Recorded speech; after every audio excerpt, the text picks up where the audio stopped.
Halo, salam sejahtera untuk kita semua. Perkenalkan, saya Hardo Firmana Given Grace Manik, Sarjana Ekonomi, Master of Science in Management, NIDN 0507129402. Saat ini saya bekerja sebagai dosen tetap di Prodi Manajemen Fakultas Bisnis Universitas Kristen Duta Wacana.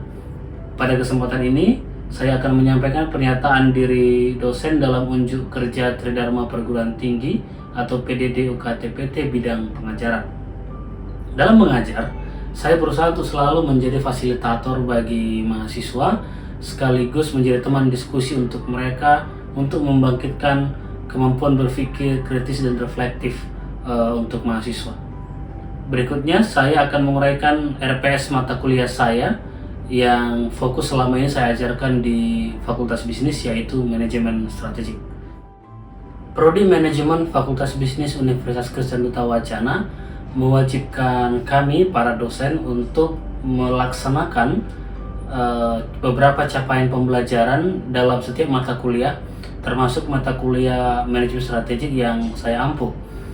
Ada beberapa aspek capaian pembelajaran, mulai dari sikap, pengetahuan, keterampilan yang diharuskan untuk dicapai dalam setiap mata kuliah.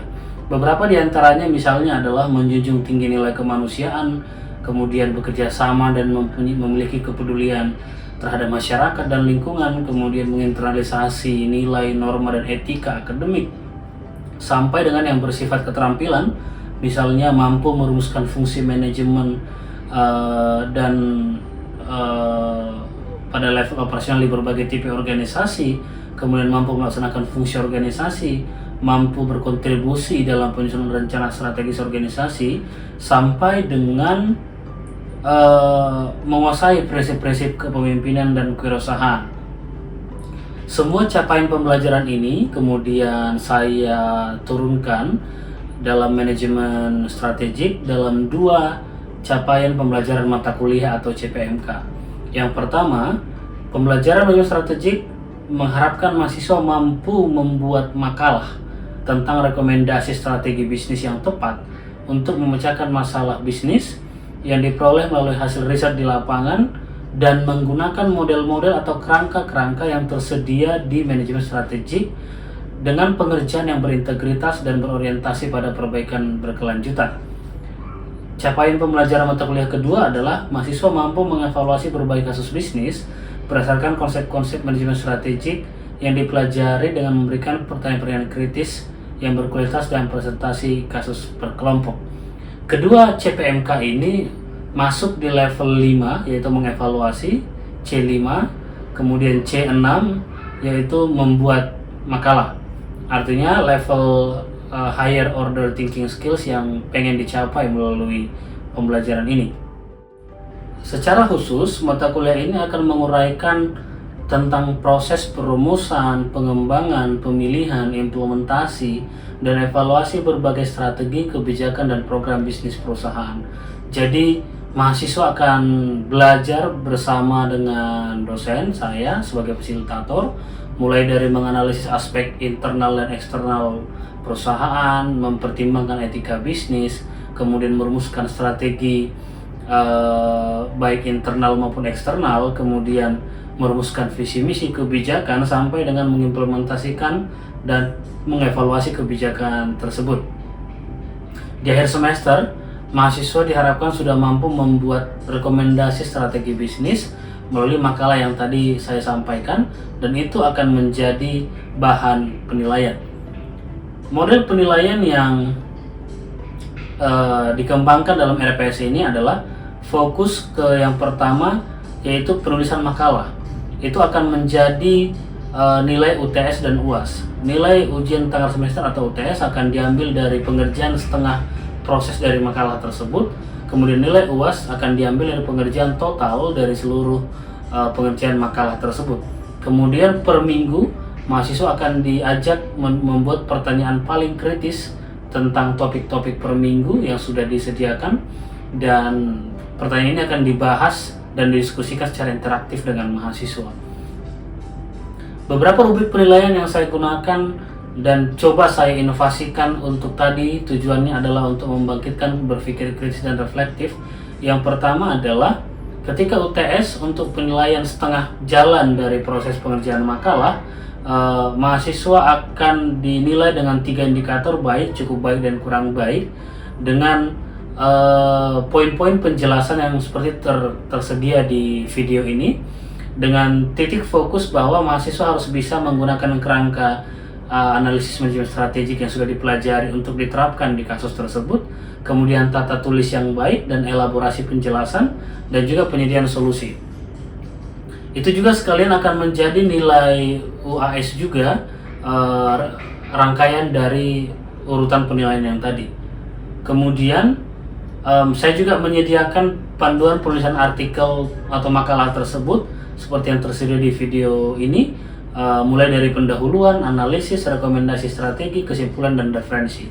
Di setiap minggunya saya akan mendampingi mahasiswa dalam menulis, artinya mereka akan menampilkan kemajuan penulisannya, kemudian saya akan memberikan masukan-masukan terhadap mereka sehingga hari ke hari, minggu ke minggu, kualitas makalahnya menjadi lebih baik. Dan posisinya adalah saya tidak menuntut di final tanpa membantu mereka, tapi membantu mereka untuk berkembang minggu ke minggu, kemudian akan menilai di UAS nanti. Kemudian setiap minggu juga mahasiswa dinilai berdasarkan pertanyaan kritis yang mereka kerjakan di tiap minggu.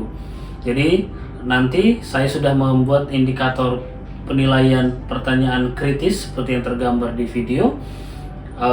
Ada poin-poin pertanyaan apa yang disebut dengan kritis, misalnya mempertanyakan motif pebisnis, kemudian mengaitkan studi kasus, kemudian mempertanyakan inkonsistensi dalam pengambilan keputusan bisnis dan strategi, dan lain sebagainya. Ini sekaligus diharapkan membentuk pemikiran kritis di mahasiswa sekaligus reflektif dengan mereka. Baiklah, kesempatan berikutnya saya akan mensimulasikan satu video pembelajaran yang salah satunya saya ambil dari minggu ketiga dari RPS ini, yaitu etika bisnis dan tanggung jawab sosial perusahaan. Selamat menyaksikan.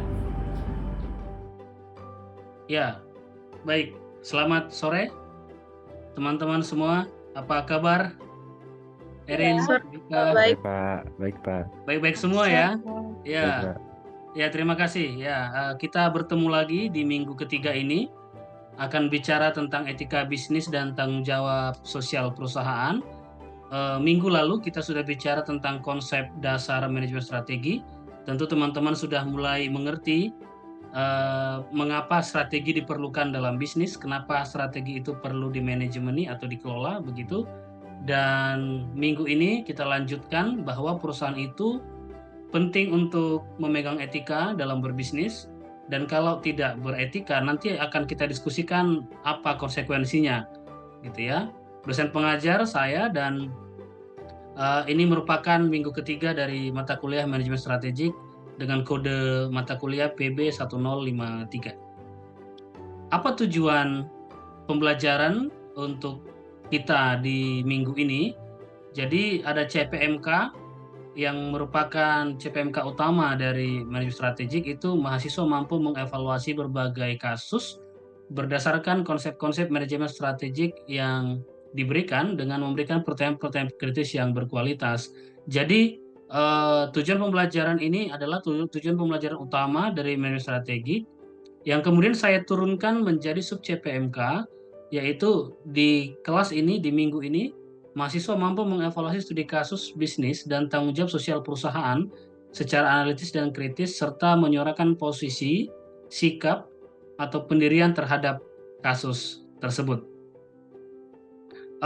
Kemudian kita akan mulai dulu ya dengan berdiskusi, mengantarkan kita nanti ke pembelajaran pada sore ini. Teman-teman tentu pernah melihat ya, entah itu melihat di dokumenter video, entah itu melihat dengan mata kepala sendiri di depan sendiri gitu ya, atau membaca artikel atau membaca berita dan lain sebagainya. Ada banyak kerusakan alam gitu ya di Indonesia hari ini. dari Sumatera, Jawa, Kalimantan, Sulawesi, NTT, NTB, Maluku sampai Papua begitu. Dan banyak ternyata diakibatkan oleh perusahaan gitu ya. Eh, Bisa macam-macam perusahaannya, bisa tambang, bisa sawit, bisa eukaliptus dan macam-macam. Saya ingin bertanya dulu, ketika kawan-kawan melihat atau membaca atau menyaksikan kerusakan-kerusakan tersebut, apa sih kira-kira yang terbersit di benak kalian gitu tentang kerusakan-kerusakan ini kaitannya dengan bisnis?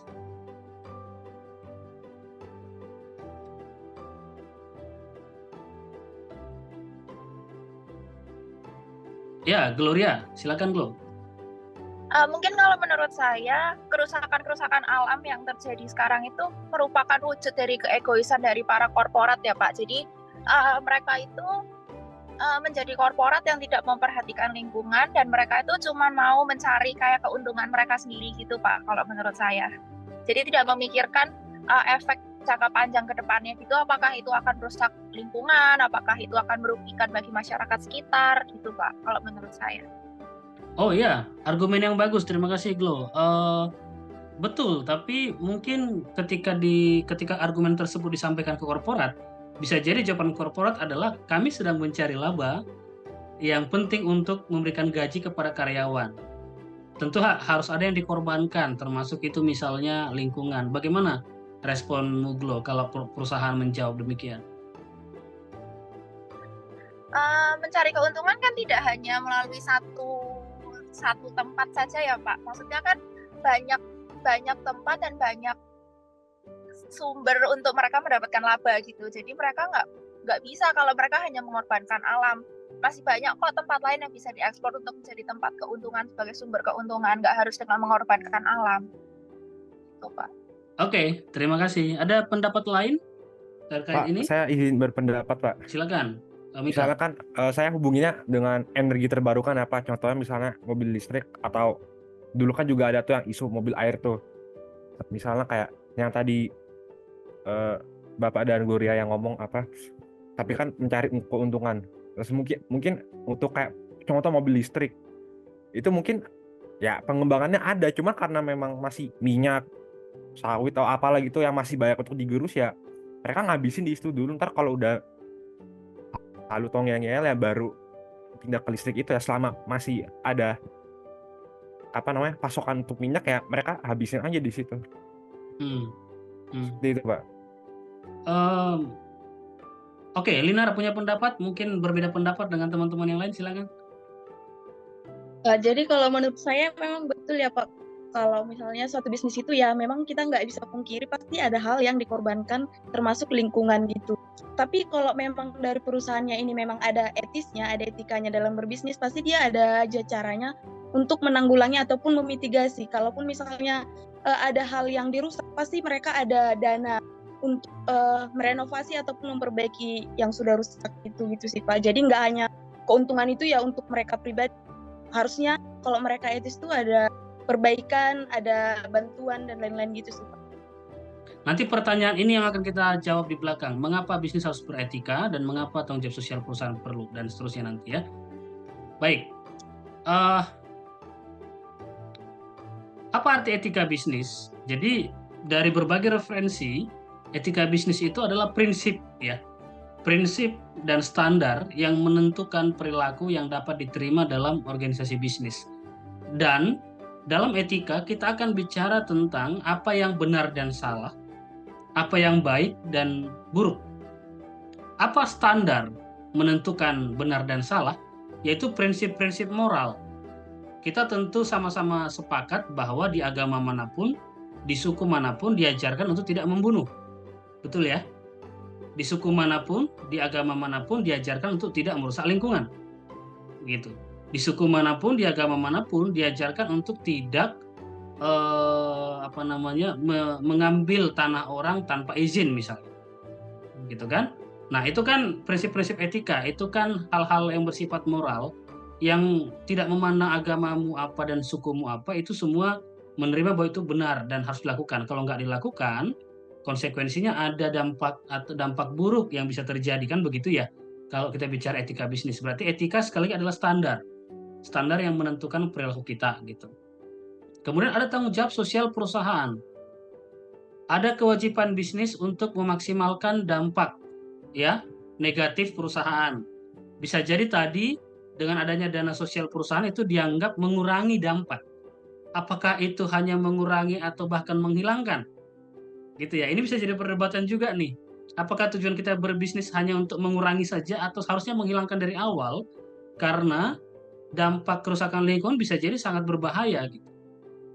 Ya, itu bisa jadi perdebatan berikutnya ya. Kemudian bagaimana sejarah etika bisnis gitu ya. Jadi tahun 1960-an sudah mulai ada kepedulian yang luas di kalangan para pebisnis terutama di Amerika misalnya sebagai salah satu negara yang banyak dirujuk terkait bisnis, itu pentingnya perusahaan untuk memperhatikan isu-isu sosial.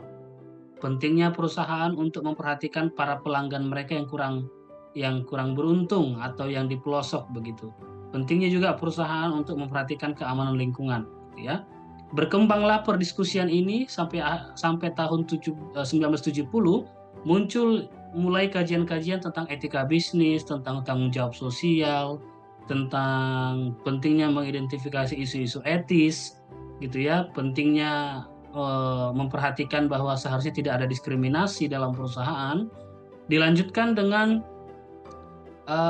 tahun 80-an gitu mulai fokus ke aspek keuangan juga ya, bahwa ternyata isu-isu etis juga berkaitan dengan aspek-aspek perilaku keuangan fraud misalnya ya, dan aspek-aspek keuangan lain yang melanggar gitu.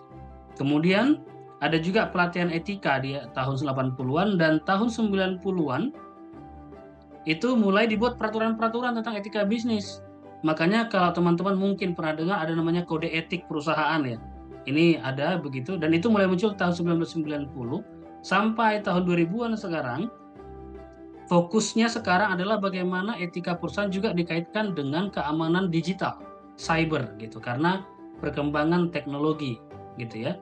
Hingga pada titik hari ini ada 2 isu utama atau bahkan 3 isu utama kalau kita kontekskan di Indonesia yang menjadi concern ataupun fokus dari etika bisnis. Satu, dia kerusakan lingkungan gitu. Yang kedua, dia adalah keamanan digital karena banyak kebocoran data terjadi ke data perusahaan. Yang terakhir, korupsi karena banyak suap menyuap izin tambang begitu ya, sawit dan lain sebagainya gitu. Nah, itu secara sejarah kalau kita kontekskan ke Indonesia, apa yang kita alami di Indonesia hari ini.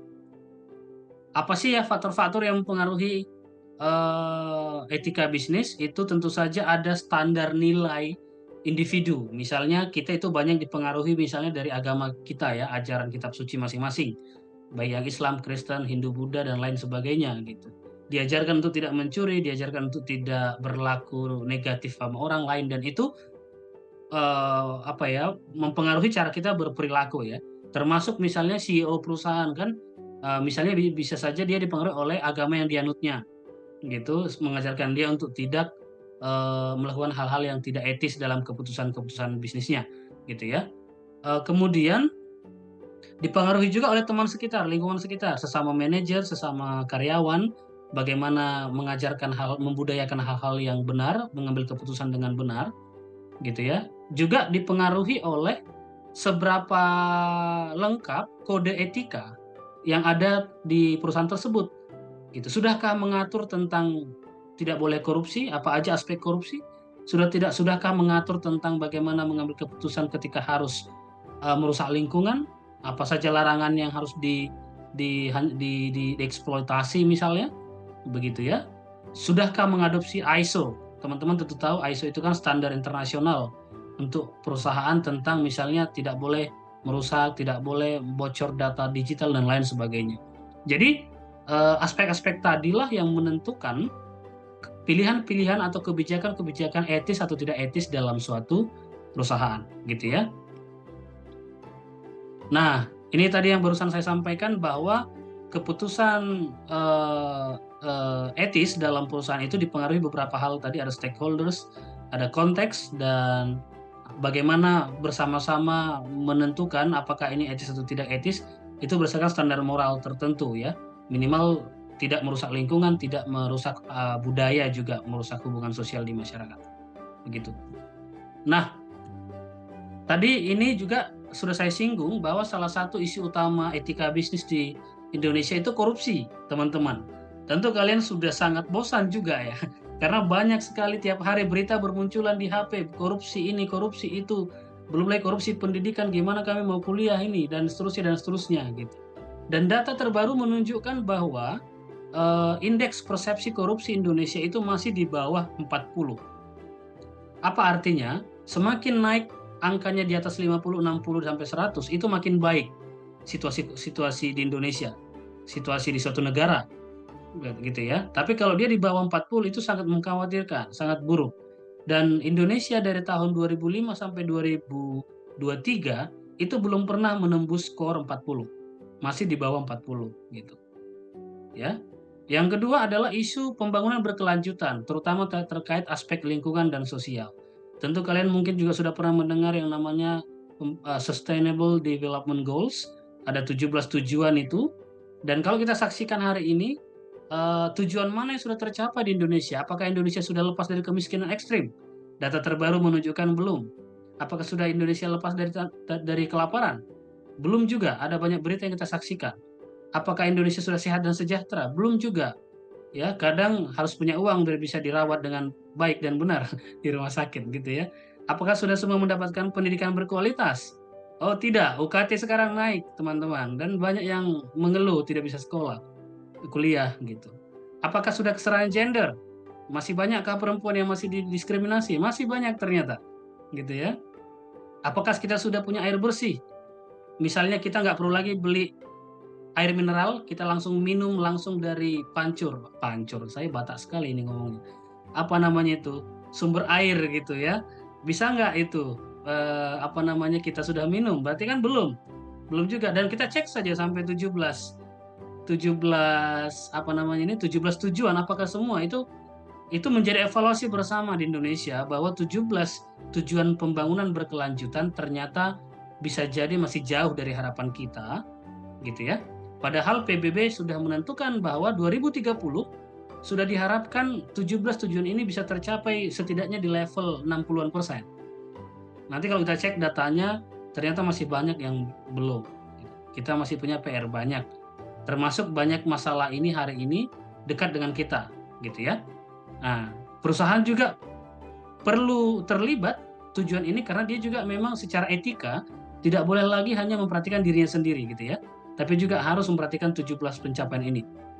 Oleh karena itu, kalau teman-teman cek di tiap website perusahaan, terutama yang TBK, ada Sustainability Annual Report biasanya, laporan tentang keberlanjutan per tahun. Ya, misalnya perusahaan mana, BUMN kah, swasta kah, dia itu punya laporan tahunan tentang pencapaian tujuan lingkungan dan sosial, gitu. Ya. Nah, demikian pembelajaran yang bisa saya sampaikan terkait konsep dasar tentang etika bisnis dan langsung ke aspek praktis atau isu utama yang ada di Indonesia gitu. Sekarang kita mau berefleksi dan mengevaluasi pembelajaran ini teman-teman. Yang pertama, apa yang bisa kita refleksikan ataukah Anda refleksikan per orang begitu nanti karena proses ini secara waktu akan kita padatkan. Apa yang teman-teman perwakilan nanti bisa menyampaikan refleksi terhadap kasus-kasus kerusakan lingkungan akibat perusahaan yang tidak etis, dan kira-kira apa yang perlu kita lakukan sebagai orang kampus, mahasiswa untuk terlibat memecahkan masalah-masalah ini. Silakan, siapa yang mau mengevaluasi kasus yang pernah didengar dan menyatakan ini? Silakan Gloria. Kalau saya mau merefleksi tentang kasus yang seperti di Yohanes sudah sebutkan ya Pak, yang kasus di Papua ini, bagaimana lingkungan alam yang sebagai satu-satunya sumber daya alam yang sebenarnya bisa dimanfaatkan sama masyarakat Papua sendiri itu malah mau dijarah habis sama pihak korporat. Nah, jadi yang bisa saya refleksikan dari pembelajaran hari ini terkait dengan kasus tersebut, mungkin bagaimana kita tuh harus bisa membantunya ke masyarakatnya setempat itu Pak, masyarakat adat tersebut. Bagaimana kita bisa melindungi mereka untuk mereka tuh bisa kayak speak up gitu Pak, speak up untuk memperjuangkan hak mereka atas lahan-lahan yang akan dijarah sama pihak-pihak korporat yang tidak bertanggung jawab ini. Terus juga kita bisa mungkin menjembatani antara masyarakat dengan pihak korporat itu, dan bagaimana pihak korporat itu juga sebenarnya harus diberikan sanksi yang tegas ya Pak, mungkin seperti pencabutan izin usaha gitu kalau mereka sampai melakukan hal-hal yang merugikan bagi masyarakat adat, dan bagaimana mereka juga merugikan lingkungan alam yang sebenarnya itu tuh bisa dimanfaatkan oleh masyarakat setempat. Kemarin saya sempat membaca kalau masyarakat Papua itu tuh sempat bersuara kalau kami itu tidak punya uang, tapi kami punya lahan tersebut untuk kami jadikan sebagai mata pencaharian kami, sebagai penghasilan kami. Nah, di situ tuh kita sebagai mahasiswa kita harus berani untuk kritis dan berani untuk tegas dan menjembatani mereka supaya mereka tuh bisa memperjuangkan hak-hak mereka gitu Pak, kalau yang saya tanggapi. Oke, luar biasa ini sikap dan evaluasi refleksinya dari Gloria. Terima kasih banyak Glo untuk itu. Teman-teman yang lain silakan. Kalau dari saya ya Pak, mungkin kalau kita kan, karena kita kan kuliah bisnis ya Pak. Ya. Pasti kan kita kan diajarkan untuk selalu berorientasi itu pada keuntungan yang sebesar-besarnya. Tapi juga kita tuh harus ngerti kalau kita oke lah, kita kayak yang dia di Pak Hardo bilang, kita itu, oh aku perusahaan nih, aku akan biayai karyawanku, nggak bisa dong kalau aku nggak dapat uang, nggak ada apa-apa. Tapi kan dilihat lagi kalau misal, oke lah kalau kamu memang ada tanggung jawab untuk karyawanmu, dan ini cuma lingkup karyawanmu aja. Tapi kalau misal untuk lingkungan, apalagi sampai rusak, kayak mungkin kayak sampai pemanasan global, kayak bencana-bencana alam yang terjadi karena kerusakan lingkungan, itu kan ruang lingkup dampaknya itu kan ke lebih banyak orang lagi Pak di luar perusahaan. Nah itu mungkin perusahaan bisa lebih aware. Dan untuk ke masyarakatnya tuh mungkin masyarakat Indonesia sekarang Kak menurutku udah terbiasa dengan namanya instant gratification. Jadi mereka itu bukan tidak bisa berpikir ke depannya itu gimana. Pokoknya oke, aku dapat uang, oke selesai gitu loh.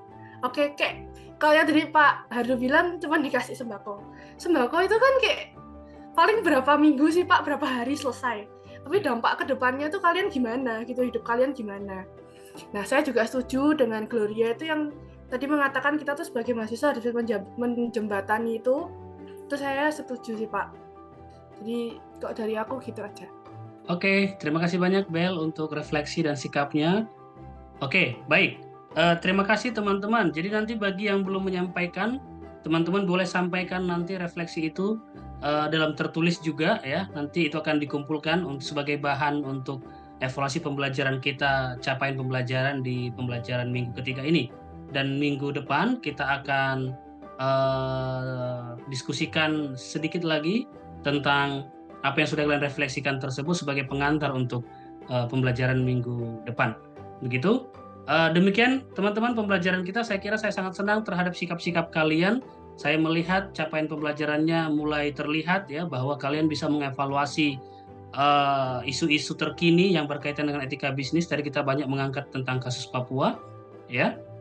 Bagaimana masyarakat adat di sana berjuang untuk sumber penghidupan mereka, dan kalian saya lihat bisa secara kritis memberikan catatan-catatan terhadap mahasiswa harus seperti apa, pemerintah harus seperti apa, pebisnis harus seperti apa, dan masyarakat harus seperti apa. Saya kira itu sikap yang penting sekali untuk teman-teman bisa sampaikan, dan sebagai mahasiswa itu sangat berguna bagi kalian dalam nanti di kehidupan sehari-hari pasti akan banyak mendapatkan tantangan dan masalah demikian ya di mungkin tempat asal masing-masing begitu ya. Jadi sekian pembelajaran kita teman-teman, sampai jumpa minggu depan. Selamat sore. Selamat sore, terima kasih Pak. Terima kasih. Demikianlah video pembelajaran yang sudah saya kembangkan bersama mahasiswa. Terlihat bahwa mahasiswa dan saya menjadi teman diskusi, dan saya berfungsi sebagai fasilitator yang memandu kelas itu supaya interaktif dan bisa saling kritis antar sesama mahasiswa juga dengan dosen. Terima kasih.